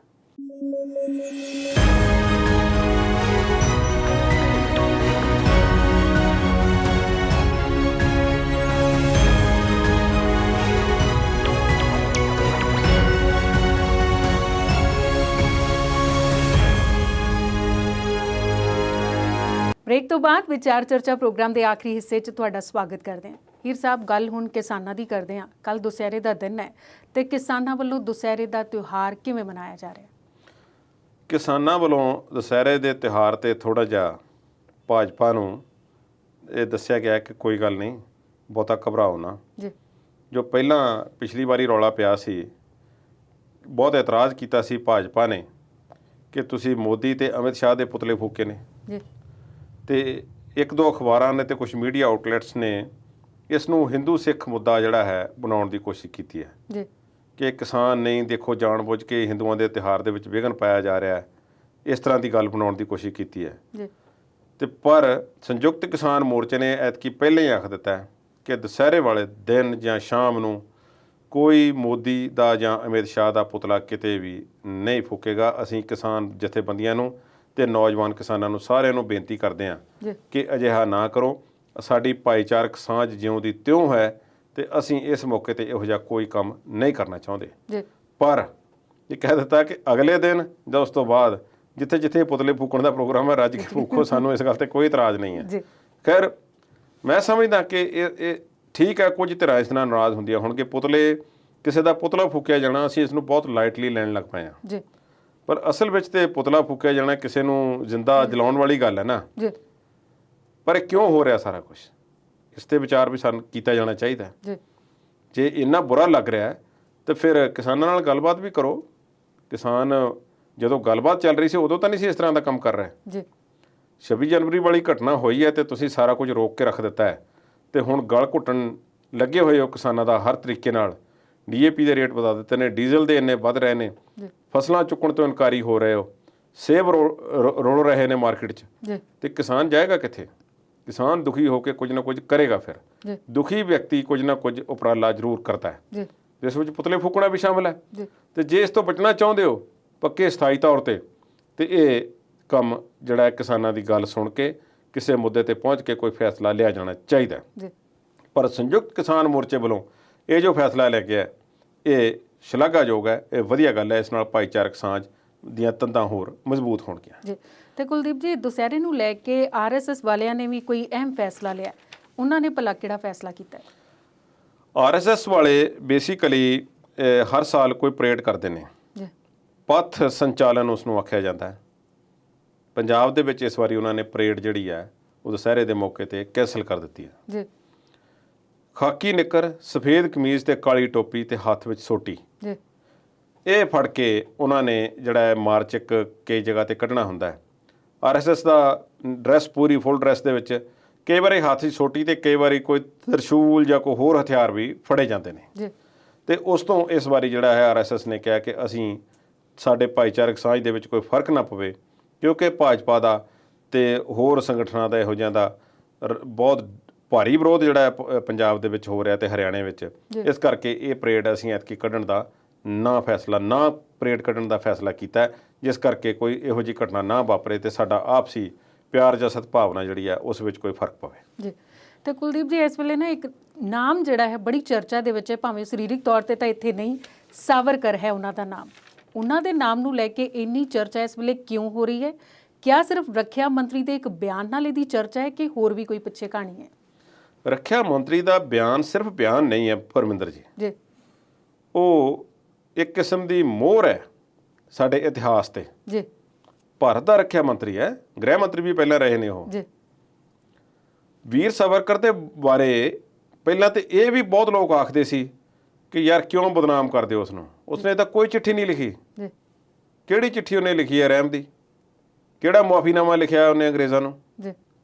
ਪਰ ਹੁਣ ਇਸ ਗੱਲ ਤੇ ਪੱਕੀ ਮੋਹਰ ਲੱਗ ਗਈ ਆ, ਰਾਜਨਾਥ ਸਿੰਘ ਨੇ ਲਾ ਦਿੱਤੀ ਹੈ ਕਿ ਚਿੱਠੀਆਂ ਤੇ ਸਾਵਰਕਰ ਨੇ ਲਿਖੀਆਂ 7, 8, 9 ਜਿੰਨੀਆਂ ਚਿੱਠੀਆਂ ਵੀ ਲਿਖੀਆਂ ਉਹ ਸੈਲੂਲਰ ਜੇਲ੍ਹ ਦੇ ਵਿੱਚੋਂ ਲਿਖੀਆਂ ਗਈਆਂ। ਜੀ ਅੰਡੇਮਾਨ ਨਿਕੋਬਾਰ ਦੇ ਵਿੱਚ ਸੈਲੂਲਰ ਜੇਲ੍ਹ ਹੈ ਜੋ ਅੱਜ ਵੀ ਮੌਜੂਦ ਹੈ। ਸੈਲਾਨੀ ਉੱਥੇ ਜਾਂਦੇ ਨੇ ਤੇ ਦੇਖਦੇ ਨੇ ਕਿ ਕਿਵੇਂ ਕ੍ਰਾਂਤੀਕਾਰੀ ਯੋਧਿਆਂ ਨੂੰ ਅੰਗਰੇਜ਼ ਸਰਕਾਰ ਨੇ ਕਾਲੇ ਪਾਣੀ ਦੀ ਸਜ਼ਾ ਦੇ ਕੇ ਉੱਥੇ ਰੱਖਿਆ ਹੋਇਆ ਸੀ। ਜੀ ਕੋਈ ਭੱਜ ਵੀ ਨਹੀਂ ਸੀ ਸਕਦਾ।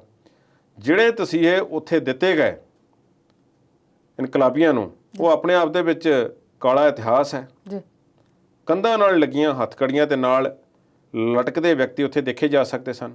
ਜੀ ਛੋਟੀਆਂ ਕੋਠੜੀਆਂ ਤਹਿਖਾਨਿਆਂ ਦੇ ਵਿੱਚ ਉਹਨਾਂ ਨੂੰ ਕੈਦ ਕਰਕੇ ਰੱਖਿਆ ਜਾਂਦਾ ਸੀ, ਜਿੱਥੇ ਸੂਰਜ ਦੀ ਕਿਰਨ ਤੱਕ ਨਹੀਂ ਸੀ ਪਹੁੰਚਦੀ। ਜੀ ਰੋਜ਼ 1 ਤੋਂ 2 ਲੋਕਾਂ ਨੂੰ ਜਿਹੜੀ ਸੀ ਕ੍ਰਾਂਤੀਕਾਰੀਆਂ ਨੂੰ ਉੱਥੇ ਫਾਂਸੀ ਦਿੱਤੀ ਜਾਂਦੀ ਸੀ। ਜੀ ਜਿਸ ਕੋਠੜੀ ਦੇ ਵਿੱਚ ਸਾਵਰਕਰ ਕੈਦ ਸਨ, ਉਸ ਦੇ ਲਾਗੇ ਹੀ ਉਹ ਜਗ੍ਹਾ ਸੀ ਜਿੱਥੇ ਫਾਂਸੀ ਦਿੱਤੀ ਜਾਂਦੀ ਸੀ। ਜੀ ਕਿ ਉਹਨਾਂ ਫਾਂਸੀਆਂ ਤੋਂ ਘਬਰਾ ਕੇ ਸਾਵਰਕਰ ਚਿੱਠੀਆਂ ਲਿਖਦੇ ਰਹੇ। ਜੀ ਚਲੋ ਗੱਲ ਅਸੀਂ ਪਹਿਲਾਂ ਵੀ ਕਰ ਚੁੱਕੇ ਹਾਂ। ਜੀ ਉਹ ਵਿਵਾਦਗ੍ਰਸਤ ਵਿਅਕਤੀ ਸਨ, ਇਸ ਬਾਰੇ ਕੋਈ ਸ਼ੱਕ ਨਹੀਂ। ਜੀ ਸੈਲੂਲਰ ਜੇਲ੍ਹ ਤੱਕ ਪਹੁੰਚਣ ਤੋਂ ਪਹਿਲਾਂ ਉਹ ਇੱਕ ਖਾਸ ਕਿਸਮ ਦੀ ਮਾਨਸਿਕਤਾ ਨਾਲ ਜੁੜੇ ਹੋਏ ਸਨ। ਜੀ ਉਸ ਤੋਂ ਬਾਅਦ ਜਦੋਂ ਮੁਆਫੀਨਾਮੇ ਤੇ ਰਹਿਮ ਦੀਆਂ ਚਿੱਠੀਆਂ ਲਿਖਣੀਆਂ ਸ਼ੁਰੂ ਕਰਦੇ ਨੇ, ਫਿਰ ਉਹਨਾਂ ਦੀ ਇੱਕ ਖਾਸ ਮਾਨਸਿਕਤਾ ਸਾਹਮਣੇ ਆਉਂਦੀ ਹੈ, ਜੀ ਜਿਸ ਵਿੱਚ RSS ਤੇ ਹੋਰ ਜਿਹੜੇ ਇਹੋ ਜਿਹੇ ਸੰਘ ਨਾਲ ਜੁੜੇ ਹੋਏ ਜਿਹੜੇ ਸੰਗਠਨ ਨੇ, ਉਹਨਾਂ ਪ੍ਰਤੀ ਉਹਨਾਂ ਦਾ ਪ੍ਰੇਮ ਤੇ ਇੱਕ ਭਾਈਚਾਰੇ ਦੀ ਗੱਲਬਾਤ ਦੂਜਿਆਂ ਨਾਲੋਂ ਵੱਧ ਚੜ੍ਹ ਕੇ ਕਰਨੀ, ਜੀ ਇਹ ਸਾਹਮਣੇ ਆਉਂਦੀ ਹੈ। ਮਹਾਤਮਾ ਗਾਂਧੀ ਨੂੰ ਉਹ ਲੰਡਨ ਵਿੱਚ ਮਿਲੇ ਸਨ 1906 ਦੇ ਆਸ-ਪਾਸ, ਜੀ ਤੇ ਉੱਥੇ ਉਹਨਾਂ ਦੀ ਛੋਟੀ ਜਿਹੀ ਮੀਟਿੰਗ ਹੋਈ ਸੀ ਤੇ ਉੱਥੇ ਕੋਈ ਉਸ ਦਾ ਫੈਸਲਾ ਨਹੀਂ ਸੀ ਨਿਕਲਿਆ। ਮਹਾਤਮਾ ਗਾਂਧੀ ਉਦੋਂ ਮਹਾਤਮਾ ਨਹੀਂ ਸਨ, ਜੀ ਮੋਹਨਦਾਸ ਕਰਮਚੰਦ ਗਾਂਧੀ ਹੀ ਸਨ, ਵਕੀਲ ਸਨ ਤੇ ਸਾਊਥ ਅਫਰੀਕਾ ਵਿੱਚ ਰਹਿੰਦੇ ਸਨ। ਜੀ ਸੱਤਿਆਗ੍ਰਹਿ ਦੀ ਤਿਆਰੀ ਕਰ ਰਹੇ ਸੀ, ਪਰ ਸਾਵਰਕਰ ਉੱਥੇ ਰਹੇ ਤੇ ਮਹਾਤਮਾ ਗਾਂਧੀ ਜਦੋਂ ਬਾਅਦ ਵਿੱਚ 1915 ਦੇ ਆਸ-ਪਾਸ ਇੰਡੀਆ ਆਉਂਦੇ ਨੇ, ਜੀ ਸਾਵਰਕਰ ਨੂੰ ਉਸ ਤੋਂ ਪਹਿਲਾਂ ਹੀ ਕੈਦ ਕਰਕੇ ਲਿਆਂਦਾ ਜਾ ਚੁੱਕਾ ਸੀ। ਜੀ ਇੱਕ ਕਤਲ ਕੇਸ ਦੇ ਸੰਬੰਧ ਦੇ ਵਿੱਚ ਸਜ਼ਾ ਹੋ ਚੁੱਕੀ ਸੀ। ਤੇ ਇਹ ਪਹਿਲੀ ਚਿੱਠੀ ਤੇ 1911 ਦੇ ਵਿੱਚ ਲਿਖ ਦਿੰਦੇ ਨੇ ਸਾਵਰਕਰ, ਜੀ ਤੇ 1915 ਵਿੱਚ ਮਹਾਤਮਾ ਗਾਂਧੀ ਜਿਹੜੇ ਨੇ ਉਹ ਆਉਂਦੇ ਨੇ ਭਾਰਤ। ਜੀ ਰਾਜਨਾਥ ਸਿੰਘ ਕਹਿੰਦੇ ਨੇ ਕਿ ਮਹਾਤਮਾ ਗਾਂਧੀ ਦੇ ਕਹਿਣ ਤੇ ਹੀ ਰਹਿਮ ਦੀਆਂ ਚਿੱਠੀਆਂ ਸਾਵਰਕਰ ਨੇ ਲਿਖੀਆਂ। ਜੀ ਹੁਣ ਮਹਾਤਮਾ ਗਾਂਧੀ ਦਾ ਉਹਨਾਂ ਨਾਲ ਖਤੋ ਖਿਤਾਬ ਹੁੰਦਾ ਸੀ ਕਿ ਉਹ ਚਿੱਠੀਆਂ ਇੱਕ ਦੂਸਰੇ ਨੂੰ ਪਾਉਂਦੇ ਸਨ। ਜੀ ਆਮ ਜੇਲ੍ਹਾਂ ਦੇ ਵਿੱਚ ਉਹਦੇ ਚਿੱਠੀਆਂ ਆਉਂਦੀਆਂ ਜਾਂਦੀਆਂ ਸਨ ਕਿ ਸੈਲੂਲਰ ਜੇਲ੍ਹ ਦੇ ਵਿੱਚੋਂ ਕਾਲੇ ਪਾਣੀ ਦੀ ਸਜ਼ਾ ਭੁਗਤ ਰਹੇ ਕੈਦੀਆਂ ਨੂੰ ਇਸ ਤਰ੍ਹਾਂ ਚਿੱਠੀਆਂ ਪਾਉਣ ਦੀ ਇਜਾਜ਼ਤ ਸੀ। ਜੀ ਤੇ ਉਹ ਕਿੱਥੇ ਨੂੰ ਪਾ ਰਹੇ ਸਨ? ਮਹਾਤਮਾ ਗਾਂਧੀ ਦਾ ਕਿਹੜਾ ਟਿਕਾਣਾ ਸੀ? ਜੀ ਇਸ ਗੱਲ ਦੇ ਕੋਈ ਸਬੂਤ ਨਹੀਂ ਹੈ। ਜੀ ਬਹਿਸ ਨਵੀਂ ਛੇੜੀ ਹੈ ਰਾਜਨਾਥ ਸਿੰਘ ਨੇ। ਜੀ ਉਹਨਾਂ ਨੇ ਇੱਕ ਤੇ ਸਾਵਰਕਰ ਨੂੰ ਹੀਰੋ ਬਣਾਉਣ ਦੀ ਕੋਸ਼ਿਸ਼ ਕੀਤੀ ਹੈ, ਇੱਕ ਪਾਸੇ ਉਹ ਹੀਰੋ ਬਣਾਉਂਦਿਆਂ ਉਹਨਾਂ ਨੇ ਕੁਝ ਗਲਤੀਆਂ ਵੀ ਕਰ ਲਈਆਂ। ਉਹ ਇਹ ਕਹਿ ਕੇ ਕਿ ਮਹਾਤਮਾ ਗਾਂਧੀ ਨੇ ਹੀ ਉਹਨਾਂ ਨੂੰ ਕਿਹਾ ਸੀ ਕਿ ਰਹਿਮ ਦੀਆਂ ਚਿੱਠੀਆਂ ਤੁਸੀਂ ਲਿਖ ਦਿਓ। ਜੀ ਪਹਿਲਾਂ ਇਹ ਵੀ ਕਹਿੰਦੇ ਰਹੇ ਨੇ RSS ਵਾਲੇ ਤੇ ਸੰਘ ਪਰਿਵਾਰ ਦੇ ਮੈਂਬਰ ਜੀ ਕਿ ਉਹ ਚਿੱਠੀਆਂ ਇੱਕ ਚਾਲ ਦੇ ਤਹਿਤ ਹੀ ਲਿਖਦੇ ਸਨ।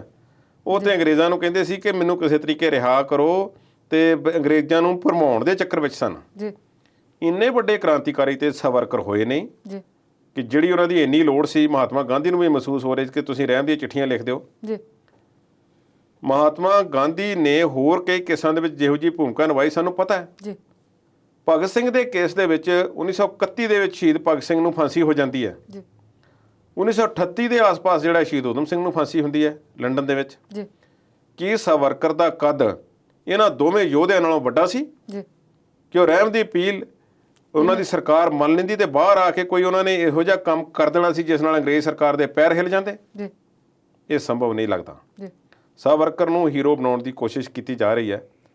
ਉਸ ਨੂੰ ਭਾਰਤ ਰਤਨ ਦੇਣ ਦੀ ਕੋਸ਼ਿਸ਼ ਵੀ ਕੀਤੀ ਗਈ ਸੀ ਤੇ ਰਾਸ਼ਟਰਪਤੀ ਨੇ ਉਦੋਂ ਨਾ ਕਰ ਦਿੱਤੀ ਸੀ। ਜੀ ਮੈਨੂੰ ਲੱਗਦਾ ਹੈ ਦੂਸਰੀ ਕੋਸ਼ਿਸ਼ ਹੈ ਉਹਨਾਂ ਨੂੰ ਭਾਰਤ ਰਤਨ ਦੇਣ ਦੀ। ਜੀ ਵਿਰੋਧੀ ਧਿਰਾਂ ਇਸ ਨੂੰ ਇਹ ਆਖ ਰਹੀਆਂ ਨੇ, ਓਵੈਸੀ ਕਹਿੰਦੇ ਨੇ ਕਿ ਦੇਖੋ ਮਹਾਤਮਾ ਗਾਂਧੀ ਨੇ ਕਿਹੜੀ ਕੋਈ ਚਿੱਠੀ ਉਹਨੂੰ ਕਦੇ ਲਿਖੀ, ਉਹਨਾਂ ਨੇ ਚਿੱਠੀ ਵੀ ਦਿਖਾਈ ਹੈ, ਇਸ ਵਿੱਚ ਕਿੱਥੇ ਜ਼ਿਕਰ ਹੈ ਜੀ ਕਿ ਉਹਨਾਂ ਨੇ ਕਿਹਾ ਵੀ ਰਹਿਮ ਦੀ ਅਪੀਲ ਜਿਹੜੀ ਹੈ ਤੁਸੀਂ ਪਾ ਦਿਓ। ਜੀ ਨਾਲ ਦੀ ਨਾਲ ਉਹਨਾਂ ਨੇ ਕੁਝ ਹੋਰ ਮਜ਼ਾਕ ਵੀ ਉਹਨਾਂ ਨੇ ਉਡਾਉਣ ਦੀ ਗੱਲ ਕੀਤੀ ਹੈ। ਜੀ ਇੱਕ ਫਿਲਮ ਮੇਕਰ ਜਿਹੜੇ ਨੇ ਉਹ ਲਿਖਦੇ ਨੇ ਕਿ ਜਦੋਂ ਮਹਾਤਮਾ ਗਾਂਧੀ 1915 ਚ ਆਏ ਤੇ ਪਹਿਲੀਆਂ ਚਿੱਠੀਆਂ 1910-11 ਦੇ ਆਸ-ਪਾਸ ਲਿਖ ਦਿੱਤੀਆਂ ਉਹਨਾਂ ਨੇ, ਉਦੋਂ ਕਿੱਥੇ? ਉਦੋਂ WhatsApp ਚੱਲਦੀ ਸੀ। ਜੀ ਉਦੋਂ ਮਹਾਤਮਾ ਗਾਂਧੀ ਦਾ ਸੰਦੇਸ਼ ਉਹਨਾਂ ਤੱਕ ਕਿਵੇਂ ਪਹੁੰਚਿਆ? ਜੀ ਇਹ ਸਾਰੀਆਂ ਗੱਲਾਂ ਤੇ ਮੋਹਰ ਨਹੀਂ ਲੱਗਦੀ। ਜੀ ਔਰ ਇਸ ਦਾ ਮਜ਼ਾਕ ਵੀ ਉਡਾਇਆ ਜਾ ਰਿਹਾ ਰਾਜਨਾਥ ਸਿੰਘ ਦੇ ਬਿਆਨ ਦਾ, ਜੀ ਪਰ ਇਸ ਦਾ ਠੋਸ ਜਵਾਬ ਭਾਰਤੀ ਜਨਤਾ ਪਾਰਟੀ ਕੋਲ ਨਹੀਂ ਹੋਵੇਗਾ, ਇਸ ਗੱਲ ਦਾ ਮੈਨੂੰ ਪੱਕਾ ਯਕੀਨ ਹੈ। ਜੀ ਸਾਵਰਕਰ ਵਿਵਾਦਗ੍ਰਸਤ ਵਿਅਕਤੀ ਸੀ।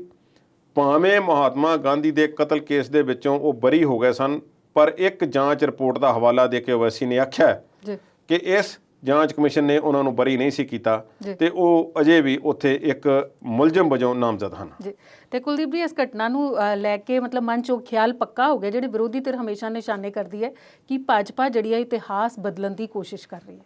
ਇਤਿਹਾਸ ਬਦਲਣ ਦੀ ਕੋਸ਼ਿਸ਼ ਇਹ ਵੀ ਗੱਲ ਆਖ ਰਹੇ ਨੇ ਸਾਰੇ, ਜੀ ਪਰ ਇਤਿਹਾਸ ਬਦਲਦਿਆਂ ਕਿਸੇ ਨੇ ਕਿਹਾ ਕਿ ਇਤਿਹਾਸਿਕ ਕੁਝ ਗੱਲਾਂ ਤੁਸੀਂ ਆਪ ਪ੍ਰਮਾਣ ਦੇ ਦਿੰਦੇ ਹੋ। ਜੀ ਹੁਣ ਕਿਸੇ ਨੂੰ ਕਦੇ ਇਹ ਕਹਿੰਦਿਆਂ ਨਹੀਂ ਸੁਣਿਆ ਜਾ ਸਕੇਗਾ ਕਿ ਸਾਵਰਕਰ ਨੇ ਕੋਈ ਚਿੱਠੀ ਨਹੀਂ ਲਿਖੀ ਰਹਿਮ ਦੀ। ਜੀ ਸ਼ਾਇਦ ਉਹ ਮੌਜੂਦ ਵੀ ਹੋਣ ਕਿਤੇ, ਜੀ। ਰਿਕਾਰਡ ਵਿੱਚ ਹੋਣਗੀਆਂ ਕਿਤੇ ਨਾ ਕਿਤੇ ਤੇ ਜ਼ਰੂਰ। ਜੀ ਪਹਿਲਾਂ ਤਾਂ ਇਹ ਵੀ ਆਖ ਕੇ ਪੱਲਾ ਛੁਡਾ ਲਿਆ ਜਾਂਦਾ ਸੀ ਕਿ ਦੇਖੋ ਉਹਨੂੰ ਤਾਂ ਬਦਨਾਮ ਕਰਨ ਦੀ ਕੋਸ਼ਿਸ਼ ਕੀਤੀ ਜਾ ਰਹੀ, ਉਹ ਤੇ ਕ੍ਰਾਂਤੀਕਾਰੀ ਸੀ। ਜੀ ਪਰ ਸਾਵਰਕਰ ਬਾਰੇ ਬਹਿਸ ਚੱਲਦੀ ਰਹੇਗੀ।